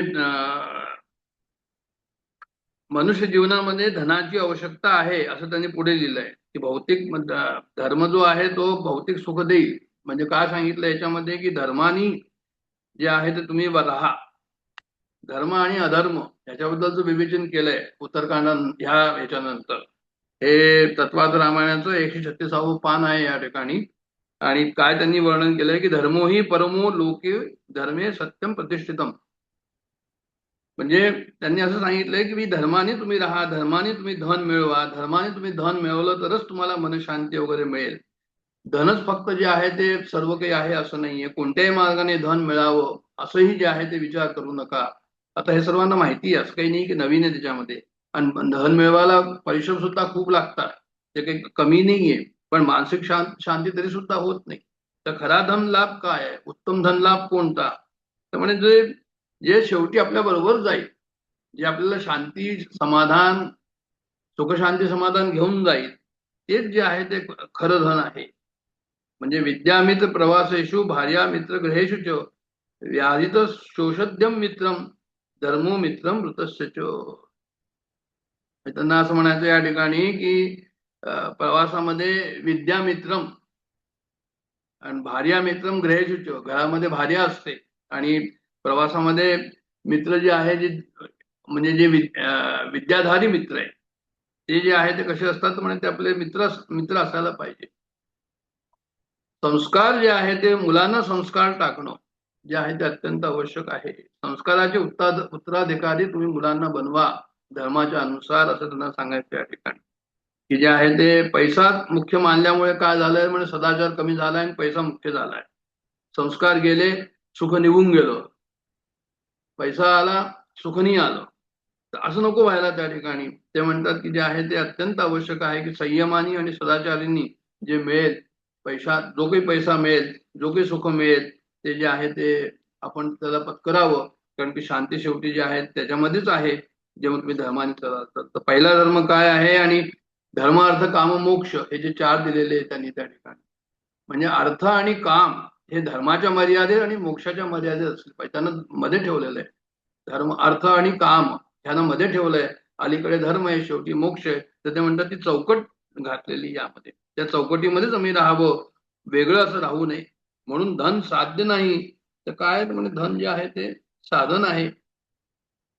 अशा प्रकारचं सर्व वर्णन त्यांनी धर्माबद्दलचं केलंय. हा या ठिकाणी जो आहे तो ह्यांचा जो चॅप्टर आहे ते चॅप्टर या ठिकाणी संपवलंय. आणि पुढचं चॅप्टर रामावताराचा हेतू हे दिलेलं आहे. आणि याच्यामध्ये दिलं आहे की परमात्म्याचं स्वरूप काय आहे. आता हे डॉक्टर काकांनी जे आहे ते लेक्चर दिलेलं होतं. डॉक्टर काकांनी काय लेक्चर दिलं होतं तर म्हणजे जे आहे ते त्यांनी असं दिलं होतं की भाई सुखाचा शोध याच्यामध्ये जे आहे ते हे सर्व दिलेलं होतं की सुख म्हणजे खरं सुख काय असतं आणि खरं सुख कसं मिळेल. अशा प्रकारचं त्यांच्या प्रवचनांमध्ये जे आहे ते त्यांनी दिलं होतं. जेव्हा सुरुवातीला ते इथे आले होते त्यावेळेस तेच जे आहे ते यांनी रामावताराच्या हेतूमध्ये आनंद स्वरूप परमात्मा म्हणून जो सेक्शन आहे तशाच प्रकारचं जे आहे ते आपल्याला चित्रण या ठिकाणी दिसतं की जे आहे ते आनंद स्वरूप परमात्मा कसा आहे त्याच्यावर त्यांनी सांगितलंय की आनंद स्वरूप परमात्मा म्हणजे निराकार आनंदच. तर निराकारापासून निराकारापर्यंत म्हणजे रामाच्या रूपाने प्रगट होणं. निराकार हे परमानंदाचं स्वरूप. हे परमानंद जे आहे ते रामाच्या रूपाने या ठिकाणी प्रगट झालेलं आहे. निराकार निराकाराच्या रूपाने प्रगट झालेला आहे असं सुरुवात केली त्यांनी या ठिकाणी. बरं निराकार काय असतं म्हणजे डोळ्याने दिसत नाही. जसं तो उदाहरण दिलंय त्यांनी या ठिकाणी की फुल साकार आहे पण फुलाचा सुगंध कसा आहे. म्हणजे फुलाचा सुगंध जो आहे तो त्या ठिकाणी आपल्याला कळत नाही हा कसा आला म्हणून. नाकाने कळतो की सुगंध आलेला आहे पण दिसत नाही असं त्यांना म्हणायचं निराकार. त्याच्यानंतर पेढा की पेढा तुम्ही खाल्ला ठीक आहे पण पेढा गोड आहे तर हे गोडी तुम्ही कशी सांगा. गोडवा सांगणं जे आहे ते कठीण आहे. म्हणजे असं त्यांनी सांगायचा प्रयत्न केला या ठिकाणी की जो निराकार आनंद आहे तो आपल्याला दृश्यामध्ये त्याला पकडणं कठीण आहे. यांनी जे आहे त्याला आम्ही समजू हे कठीण आहे. डोळ्याचं उदाहरण दिलंय पुढे की डोळे साकार आहे आणि बघण्याची त्याच्यामध्ये जी शक्ती आहे ती निराकार आहे पण डोळे साकार आहे की जे पाहतात त्या ठिकाणी. तर परमात्मा म्हणजे कसा झाला या ठिकाणी तर त्यांनी असं म्हटलं की परमात्मा जे आहे ते दोन्ही सगुण आणि निर्गुण हे दोन्ही झालंय या ठिकाणी. म्हणजे जे आहे ते ज्ञानी पुरुष असतात की त्यांना डोळ्याला पाहण्याची शक्ती ईश्वर देतो.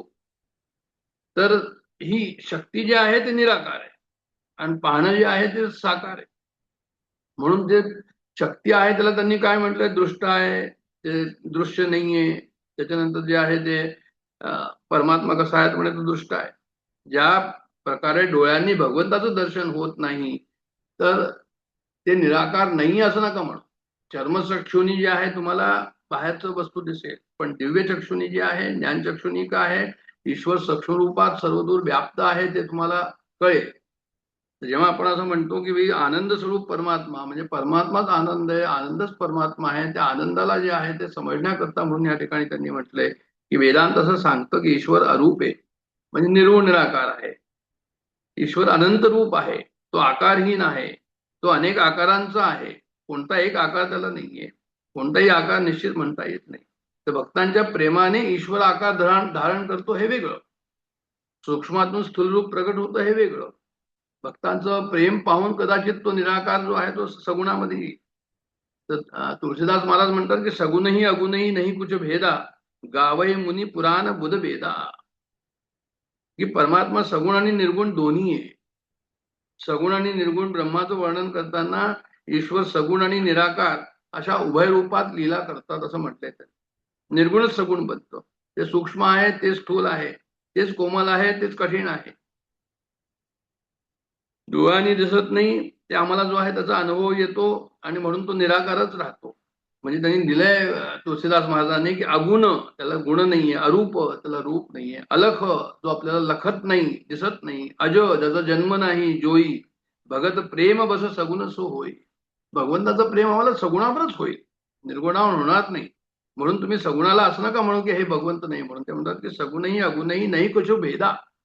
सगुण निर्गुण कसं यांनी इथे सांगड घातलेली आहे, हेही चाललेलं आहे. भक्ती आणि ज्ञान याची सांगड घातलेली आहे. आणि आनंद स्वरूप परमात्मा कसा आहे प्रत्येक ठिकाणी समावलेला आहे हे सुद्धा या ठिकाणी सांगितलंय की आनंद त्यांच्या लीलाच आहे या सगुण स्वरूपामध्ये, असं त्यांनी वर्णन केलंय की राम साक्षात परमात्मा आहेत, सगुण साकार आणि निर्गुण निराकार. तत्वदृष्टीने दोन्ही एकच आहे, ते वेगवेगळे नाही या ठिकाणी. म्हणजे भगवंताचं प्रेम करावं, भगवंतावर आम्ही प्रेम करावं म्हणून त्यांनी जणू काही साकार रूप धारण केलेलं आहे. तर मंदिरामध्ये जाऊन मी रामाचं दर्शन घेतो आणि त्यावेळेस आम्हाला असं वाटतं की जसे आमचे हातपाय तसे यांचे हातपाय आहे अशा प्रकारचं होतं. मग आम्हाला त्या तिथे असं वाटतं की हा भगवंत आहे म्हणून, कारण आमच्यासारखाच तो आहे म्हणून. पण जेव्हा आमच्यासारखं आम्हाला दिसत नाही तेव्हा आम्ही त्याच्यावर जे आहे ते काय करतो, म्हणून त्या ठिकाणी जे आहे ते शंका करतो. पण आता हे की अवतार म्हटल्यानंतर रामकृष्णांचा जेव्हा आम्ही अवतार म्हणतो तर त्यांचं शरीर कशा प्रकारचं आहे, त्यांचं शरीराचा जर विचार केला, आमचं शरीर कसं आहे तर म्हणजे रक्त आहे, मांस आहे, मज्जा आहे, हाडे आहे. पण रामाचं आणि कृष्णाचं स्वरूप कशा प्रकारचं आहे, तिथे काही नाहीये म्हणे. तो फक्त केवळ आनंद आहे, तिथे मांस मज्जा नाहीये, तिथे फक्त आनंद आहे. आनंदाशिवाय तिथे दुसरं काही नाही. म्हणजे निर्गुण निराकार जो आहे तो सगुण झालेला आहे. आणि जीवाला जे शरीर मिळते ते पूर्वजन्मातील कर्मानुसार मिळतं. कर्मानुसारिणी, जन्म कर्मानुसारिणी म्हणतात. कर्माच्या हिशोबाने जन्म मिळतो. पूर्वजन्मातील ज्या वासना असतील त्याप्रमाणे आपल्याला कर्मणा निर्मितो देहा. मग परमात्मा काय करतात, परमात्मा स्वतःच्या इच्छेनुसार किंवा भक्तांच्या इच्छेनुसार देह धारण करतात. आता त्यांनी असं लिहिलंय की परमात्माचे शरीर पंचमहाभूतापासून बनलेले नसते. परमात्माचे स्वरूप प्राकृत नसते, ते अप्राकृत असते. ते लौकिक नसते, ते अलौकिक असते. ते सुखदुःख रूप नसते, ते आनंद स्वरूप असते. मात्र रामाला जर सीतेचा जो आहे तो हे झाला, काय म्हणतात त्याला, दुःख झालं आणि ते विचारत होते प्रत्येकाला की ही सीता कुठे, सीता कुठे, सीता कुठे. की त्या पार्वती, शंकर पार्वती फिरत होते त्या जंगलामध्ये. पार्वतीलाही त्याच्याबद्दल जे आहे ती शंका झाली की हे राम आहे का, की अशा प्रकारचं जे आहे ते विलाप करतात. त्याच्यावर मग जे आहे तिला पटलं नाही ते सर्व. तर मग शंकरांनी म्हटलं की अरे तू जा आणि तिथे जाऊन जे आहे ते हे कर, पहा जरा की म्हणजे जे खरंच ते कोण आहे म्हणून. मग त्याच्यावरून जे आहे ती जेव्हा गेली आणि तेव्हा रामाने जेव्हा म्हटलं की हे भवानी देवी ये म्हणून नमस्कार करायला लागले, तेव्हा ते समजून गेले की अरे हे जे आहे ते लीला चाललेले आहे त्यांच्या. तर सांगत तात्पर्य असं की ते तत्व जे आहे ते आनंद स्वरूप आहे. जीवाला उत्पत्ती स्थितीमध्ये आनंद मिळतो, आम्हाला जावंसं वाटत नाही, म्हणजे विनाश आवडत नाही आम्हाला. पण भगवंताचं कसं आहे, त्याला लयातही आनंद मिळतो, कारण भगवान स्वयं आनंद स्वरूपच आहे. म्हणजे भगवान, त्यांनी असं उदाहरण दिलंय की भगवान कृष्णांना 16,000 बायका होत्या, जो तरी त्याच्यामध्ये जो आनंद आहे तोच आनंद सोन्याची द्वारका समुद्रामध्ये डुबवताना सुद्धा आनंद नव्हता, जेव्हा त्यांच्या समोरच यादवांचे जे आहे ते विनाश झाला. याचा अर्थ काय होतो, याचा अर्थ हा होतो की त्यांनी जे आहे ते आनंदाच्या अपोजिट नाहीये. म्हणजे सुखाच्या अपोजिट दुःख आहे, पण आनंदाच्या अपोजिट असं नाहीये. तर आनंदच आनंद आहे परमात्मा, आणि काही त्याच्याशिवाय आणखीन वेगळं त्या ठिकाणी काही नाही. तर चिदानंदमय देह तुम्हारी आणि बिकट विकार जान अधिकारी. म्हणजे हे कसं आहे तर म्हणे, सोन्याचा एखादा दागिना आपण बनवतो तर सोनं सर्व दूर असतं. तुम्ही मूर्ती बनवा सोन्याची, ते हात सोन्याचे, डोकं सोन्याचं, पाय सोन्याचे. तसंच हे आहे परमात्माचं स्वरूप. कसं आहे, जरी आपल्यासारखं आपल्याला वाटत असलं तरी ते फक्त आनंदमय आहे. आनंदमयो भ्यासा. तर ईश्वरामध्ये जो आनंद आहे त्यांच्या सिद्धांतानुसार जे आहे ते काय आहे की व्यास वाल्मिकी ऋषीने सुद्धा हा सिद्धांत या ठिकाणी मांडलेला आहे. काय मांडलाय की आनंदच ईश्वर आहे, आनंद श्रीराम आहे, आनंद श्रीकृष्ण आहे. हे सर्व एकाचीच नावं आहे, आनंदाशिवाय आणखीन काही नाही. त्यांनी असं एक उदाहरण दिलंय पुढे की जे आहे ते साखरेपासून बनलेल्या खेळामुळे साखरच असते. आणि एखाद्याला जे आहे ते असं वाटलं की चहा प्यावा आणि त्याला जे आहे ते साखर मिळाली नाही, मग ती खेळणी होती मुलाची ती साखरेची, तर म्हणजे ती त्यांनी उपयोगात आणली. सांगायचं त्यांना काय की म्हणजे सगुण साकार असो निराकार असो ते सर्व एकच आहे. तर त्यांनी हे सांगायचा प्रयत्न केला या ठिकाणी की जे आम्हाला दृश्य वस्तू दिसत आहे त्याच्यामध्ये परमात्माच आहे, आणखीन काही वेगळं नाही, असं त्यांना म्हणायचं या ठिकाणी. की परमात्मा कसा आहे म्हणजे निर्लेप परिपूर्णच सच्चिदानंद विग्रह, की हा सच्चिदानंद विग्रह आहे, हा जो आहे तो सगुण रूप हे त्याचं स्वाभाविक स्वरूप आहे असं त्यांना म्हणायचं. जसं पाण्याचं रूप शीतल आहे, अग्नीचं उष्णता आहे, तसंच भगवंताचं स्वरूप जे आहे ते या जगामध्ये आहे असं त्यांना म्हणायचं. तर सुखदुःख हे मनाचे धर्म, जीवात्मा कोण आहे, परमात्मा करत न सुखी नाही ना दुःखी नाही. आणि तुम्ही जर परमात्म्याचेच अंश आहात आणि तुम्ही सुद्धा परमात्मा आहात, तर तुम्ही सुद्धा त्याचप्रमाणे जेव्हा ज्ञान होईल तर त्याचप्रमाणे तुम्ही त्या बाजूला जा. आणि दुसरं असं की जसं आनंदात राहणं हे जीवात्म्याचं सहज स्वरूप आहे. सुख येईल तर जाईल, दुःख येईल तर जाईल, दोन्ही काही टिकून राहणार नाही, ते भ्रामकच आहे. पण आनंद स्वरूप जे आहात ते तुम्ही नेहमी पहिलेही होता, आजही आहे, उद्याही राहा. तर आनंद स्वरूपाचं कसं आहे त्यामुळे अज्ञानामुळे आम्ही आनंद शोधत फिरतो संसारामध्ये, इकडे तिकडे भटकतो की मला इथं आनंद मिळेल, तिथे तिथे आनंद मिळेल, स्त्रीमध्ये मिळेल, स्त्रीला पुरुषामध्ये मिळेल, पैशामध्ये मिळेल, कुठेतरी ते जे आम्ही ढूंढत असतो. पण शांती कोणालाच मिळत नाही, मनाची शांती मिळत नाही, कोणाला आनंद देत नाही. जर विषयात आनंद असेल तर काय होईल, म्हणजे विषयात जर आनंद असेल तर प्रत्येक वेळी आम्हाला सारखा आनंद मिळायला हवा. समजा बंगला खूप सुरेख आहे, पण ताप आल्यावर बंगला सुख देतो का, डोकं दुखतं म्हटल्यावर तो बंगला सुख देतो का, देख होता असं म्हणतात. तर सुंदर बंगला त्यावेळेस काय सुख देणार. तर आनंद जगातील जड वस्तूत नाही, आनंद हे परमात्म्याचं स्वरूप आहे, हे त्यांना या ठिकाणी सांगायचंय. मग कुणी असं म्हणतं की बा तुम्हाला श्रीखंडपुरी खूप आवडते, तुम्हाला ते तुम्ही खाल्लं तर मग जे आहे ते तुम्हाला आनंद होईल की नाही होणार. म्हणजे हो त्यावेळेस आनंद होईल, पण त्यांनी पुढेही असं सांगितलं की समजा त्यावेळेस श्रीखंडपुरी खाताना जे आहे तुम्हाला असं बातमी मिळाली की कोणीतरी तुमचं खास होतं ते गेलो, मृत्यूची बातमी आली, मग तुम्हाला ती श्रीखंडपुरी त्यावेळेस कशी वाटेल, मग तो आनंद पुढे चालला जाईल. श्रीखंडपुरी तशीच तेवढीच चांगली होती, पण तुम्हाला ती आवडेल का त्यावेळेस, असं उदाहरण त्यांनी या ठिकाणी दिलेलं आहे. तर सांगायचं तर असं की विषयामध्ये आनंद नाही हे त्यांना या ठिकाणी सांगायचं आहे. की विषयाचा जो संयोग आहे त्या संयोगामध्ये जो आहे तो आनंद नाही. आनंद तेव्हाच मिळतो विषयाशी नाही मिळणार, परमात्म्याशी संबंध जुळला तर तुम्हाला आनंद मिळेल, अदरवाईज तुम्हाला नाही मिळणार. मग आता दुसरं त्यांनी गाढ झोपेचं उदाहरण दिलंय पुढे, की गाढ झोपेमध्ये समजा आनंद आहे. तर आता समजा खूप मोठा राजा आहे आणि तो सुखसंपन्न आहे, त्याला आनंद राणीकडून मिळतो का, की त्यांना राजमहालामध्ये जो आहे तो आनंद मिळतो का. म्हणजे या सर्वांना सोडून तो जेव्हा झोपी जातो तेव्हा त्याला आनंद मिळतो. त्यावेळेस तो राणीलाही विसरतो, राजमहालालाही विसरतो, जेव्हा त्याला झोप लागते तेव्हा. झोपेत आपल्याला काही मिळत नाही, खायला मिळत नाही, पैसा मिळत नाही, मौज शोक मिळत नाही, पण आनंद मिळतो. मग हा आनंद जो आहे तो कशा प्रकारचा आहे, की माणसाला सर्व सुख मिळतील परंतु झोप आली नाही तर चालेल का, म्हणजे नाही, झोप येणं जरुरी आहे. तर झोपेत मनुष्याला कोण शांती देतं, याच्यावर त्यांनी दिलेलं आहे त्याचं उत्तर, की जेव्हा विषय सुखांना सोडून देतात तेव्हा ती अंतर्यामी विराजमान झालेल्या चैतन्याशी एकरूप होऊन जातात. म्हणजे हे इंद्रिय ज्यावेळेस काय आहे की जेव्हा जागृत अवस्थेमध्ये खवखव करतात की मला हे हवं, मला ते हवं, मला ते हवं, अशा प्रकारचं जे आहे ते इंद्रिय हे करतात. म्हणजे इंद्रियांना असं वाटतं की मला हे मिळावं, ते मिळावं, ते मिळावं. मग गाढ झोपेमध्ये काय होतं, गाढ झोपेमध्ये ते म्हणतात की त्या ठिकाणी इंद्रियांचा लय संसारातील विषयांशी होत नाही, तो परमात्म्यामध्ये होतो तेव्हा जेव्हा झोप लागते तेव्हा चैतन्याशी, आपल्या चैतन्याशी आपलं चैतन्य जे आहे ते एकरूप होतं. या चैतन्याचं जेव्हा आम्हाला चैतन्यामध्ये विलीन होतं त्यावेळेस जो आहे ते आनंद रूप असतो त्या ठिकाणी, कारण परमात्मा आनंद रूपच आहे. जीवात्मा हे चेतन परमात्म्याचं स्वरूपच आहे. तुमचा आनंद बाहेर नाही, तुमचा आनंद तुम्हाला मिळत असतो. याचा अर्थ काय झाला की म्हणजे आनंद जो आहे तो बाहेर नाहीये, तो आनंद आतमध्ये.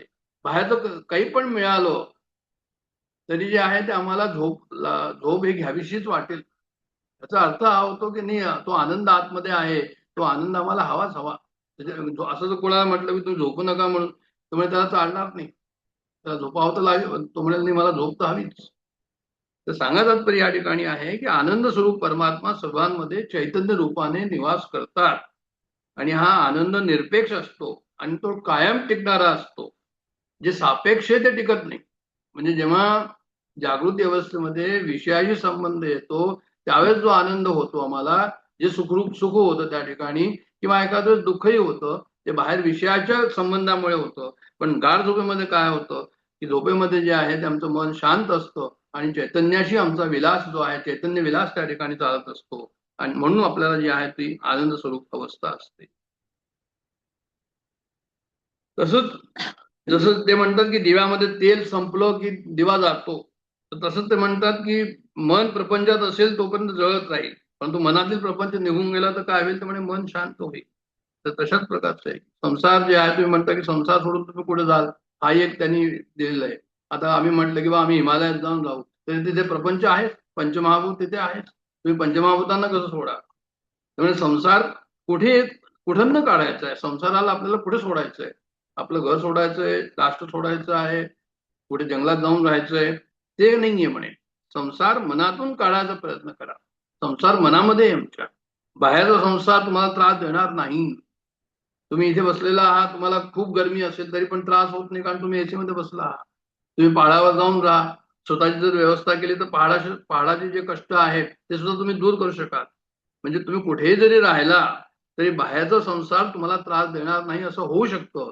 पण जो संसार आपल्या मनामध्ये आहे तोच रडवतो, तोच परमात्माचे स्मरण करण्यात तन्मय जर होऊन जाल तर मनातील संसार बाहेर निघून जाईल. मनामध्ये संसार आहे. आता संसार जर नसेल रामाचं नाव असेल तर मग तुझं आहे तर काय होईल, तर म्हणजे तुम्ही त्याच्यामध्ये तुम्ही आनंदामध्ये राहाल त्या ठिकाणी. राम आणि श्रीकृष्ण यांचं ध्यान स्मरण करण्यात जो तन्मय होऊन जातो त्याच्या मनात संसार राहत नाही असं म्हणतात ते. म्हणून तुम्ही मनातून संसार काढायचा प्रयत्न करा. संसार काय की आमच्या मनामध्ये खूप खोलवर रुतलेला आहे, तो कचरा आहे, तो कचरा काढला पाहिजे त्याच्यातनं. आणि खरं म्हणजे त्यात तो डोक्यावरती कचरा पहिले येऊन पडतो आणि त्याप्रमाणे मनातील संसार बाहेर काढायला जाल तर आम्ही असं पाहतो की मन संसाराचे अधिकच चिंतन करेल. म्हणून काय करायचं तर म्हणे आणखीन काहीतरी करण्यापेक्षा मनानं भगवंताचं स्मरण करा की आपोआप जो आहे तो काय होईल, तुम्ही तन्मय होऊन जाल आणि तो संसार तिकडनं निघून जाईल. म्हणून काय करायचं, परमात्माचं स्मरण करायचं. आम्ही परमात्म्याचेच आहोत. आमचा संबंध जो आहे ते त्यांनी सांगितलंय की जो आता एखादी मुलगी आहे, ती नंतर कोणाची तरी पत्नी होते, त्याच्यानंतर समजा ती विधवा होते, तर म्हणे हे जे उपाध्या आहे या की पहिले जो आहे तो मुलगा होता, त्याच्यानंतर तो जो आहे तो पती झाला. तर ह्या उपाध्या कशा आहेत, म्हणजे ह्या उपाध्या जे आहे ते त्या येणाऱ्या जाणाऱ्या आहे. कधी आहे कधी नाहीये. की पत्नीच राहिली नाही तर मग पती कोणाचा, आणि पत्नी असेल आणि पती आहे, पत्नी नाही तर पती पण नाही. पती पत्नीचा संबंध, पिता पुत्राचा संबंध कशा प्रकारचा आहे, म्हणजे जगातला कुठलाही संबंध सत्य नाही हे त्यांना दाखवायचं. तर समाधानी सुद्धा जे आहे ते लिहिलेलं आहेच की जे आहे ते कैचे घर कैचा संसार, किंवा कोण माझी माता कोण पिता, कैची बंधू कैचा भाऊ, असं त्यांनी लिहिलंय त्याच्यामध्ये दासबोधामध्ये. तर हा जीव सुद्धा जो आहे तो काय आहे की जगाशी संबंध जोडतो जीव, कशाला विसरून, परमात्म्याला विसरून. परमात्म्याशी संबंध जो आहे की जीव स्वतःच आनंद स्वरूप आहे, हे या ठिकाणी जे आहे ते त्यांनी सांगितलं. जीव मग असा वेगळा का झाला, तर त्याच्यावर त्यांनी सांगितलं की जीव असा वेगळा का झाला परमात्म्यापासून, त्याचं असं काही समाधानकारक उत्तर नाहीये. रोग झाल्यानंतर रोग का झाला अशा प्रकारे विचार केला तर म्हणजे रोग जाईल का, म्हणजे तुम्ही औषध घ्या, रोगाला हे करा, पाठवा. तर तसंच जीव शिवापासून वेगळा का झाला हे विचार करण्यापेक्षा तो जीव जो आहे तो शिवरूप कसा होईल ह्याच्यावर जो आहे तो तुम्ही ईश्वराशी वियोग झालाय त्याचा कसा योग होईल ह्याच्याबद्दल विचार करा. तर अशा प्रकारचं त्यांनी सर्व ह्या ठिकाणी वर्णन केलेलं आहे की आनंद स्वरूप परमात्मा जो आहे तो कसा आहे आणि विषयात आम्हाला आनंद का मिळत नाही आणि आम्हाला खरा आनंद केव्हा मिळेल. तर हे सर्व जे आहे ते त्यांनी या ठिकाणी याच्यामध्ये दिलंय. त्याच्यानंतर आणखीनही दिलंय की विषयाबद्दल एक काटा आहे. जंगलातून जात असताना पायामध्ये रुतला तर आपण काय करतो, आता सोयी तर नाहीये तिथे, तर दुसरा काटा घेतो आणि दुसरा काटा काढून तो पहिला काटा काढतो, काट्यानेच काटा काढतो. तसंच लौकिक कामाचा नाश अलौकिक कामाने करावा लागतो, हे त्यांनी दिलंय. म्हणजे एक काटा काय आहे विषयातला की काम क्रोध लोभ मोह मत्सर हा एक काटा आहे. त्याच्यानंतर ह्या काट्याला कसं बाहेर करायचं, तर म्हणजे परमेश्वराचा काटा अलौकिक कामानी अलौकिक इच्छा, म्हणजे भगवंताचं स्मरण करायचं आणि भगवंत माझा मी भगवंताचा, नंतर भगवंत माझा आणि भगवंतच मी, हे सर्व काटे म्हणजे हे काट्याचं स्वरूप आहे. हे अलौकिक वचन जे आहे भगवंताची, त्याला ते भगवत काम असं नाव दिलेलं आहे की भगवत काम. म्हणजे संसाराचं इच्छा असेल, संसाराचं काम झालं आणि हे भगवत काम आहे. तर भगवत काम म्हणजे ज्याच्या ठिकाणी प्रभू मिळण्याची तीव्र इच्छा आहे, त्याला इतर इच्छा काय होतात की नाश पावतात. तर हे सर्व त्यांनी या ठिकाणी दिलंय की आम्ही कसं सुखरूप व्हावं, त्याच्याबद्दलचं सर्व वर्णन या ठिकाणी केलंय.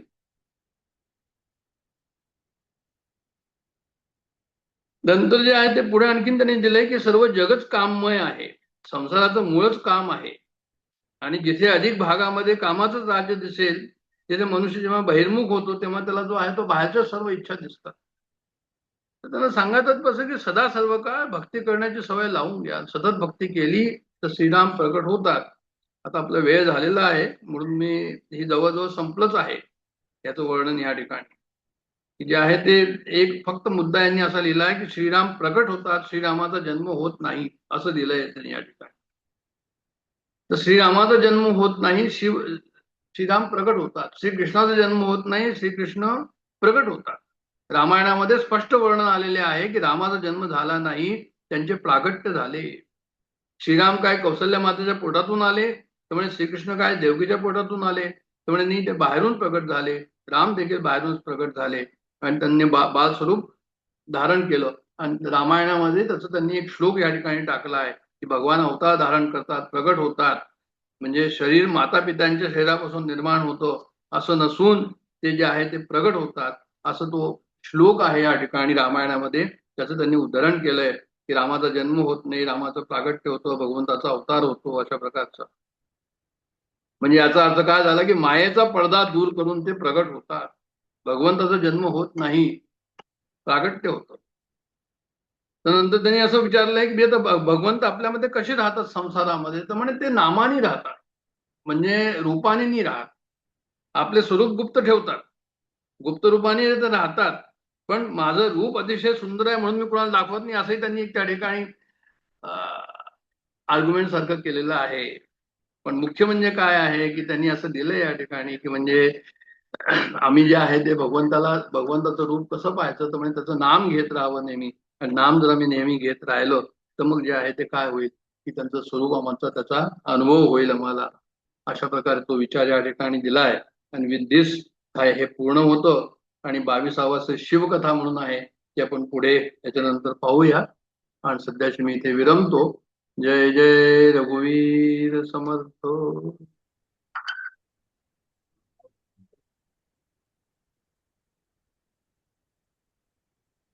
नमस्कार. जय जय रघुवीर समर्थ. आता आपण आत्मषटकाकडे वळूया. मनोबुद्धी अहंकार चित्तानि नाहं, न च श्रोत्र जिह्वे न च घ्राणनेत्रे, न च व्योम भूमिर्न तेजो न वायु, चिदानन्दरूप शिवोऽहं शिवोऽहम्, न च प्राणसंज्ञो न वा पञ्चवायु, न वा सप्तधातुर्न वा पञ्चकोशः, न वाक्पाणिपादौ न चोपस्थपायु, चिदानन्दरूप शिवोऽहं शिवोऽहम्, न मे द्वेषरागो न मे लोभमोहो, मदो नैव मे नैव मात्सर्यभावः,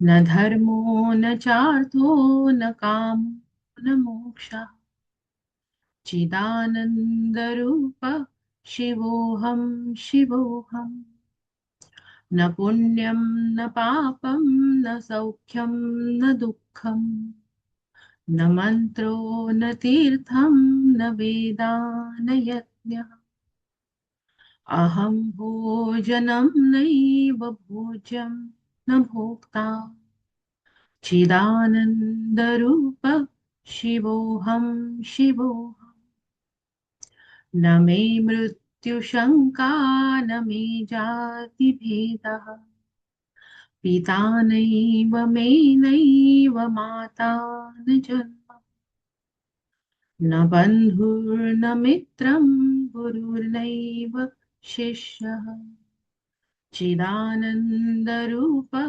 शिवोऽहं शिवोऽहम् अहं निर्विकल्पो निराकाररूप विभुर्व्याप्त सर्वत्र सर्वेन्द्रियाणां सदा मे समत्वं न मुक्तिर्न बन्धः चिदानन्दरूप शिवोऽहं शिवोऽहम् चिदानन्दरूप शिवोऽहं शिवोऽहम् चिदानन्दरूप शिवोऽहं शिवो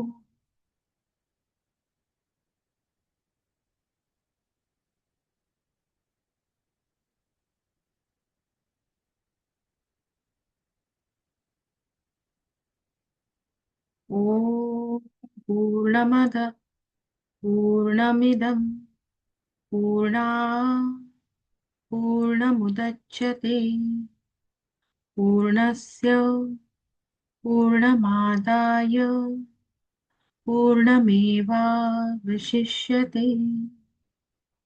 ॐ शान्ति शान्ति शान्तिः हरि ओम्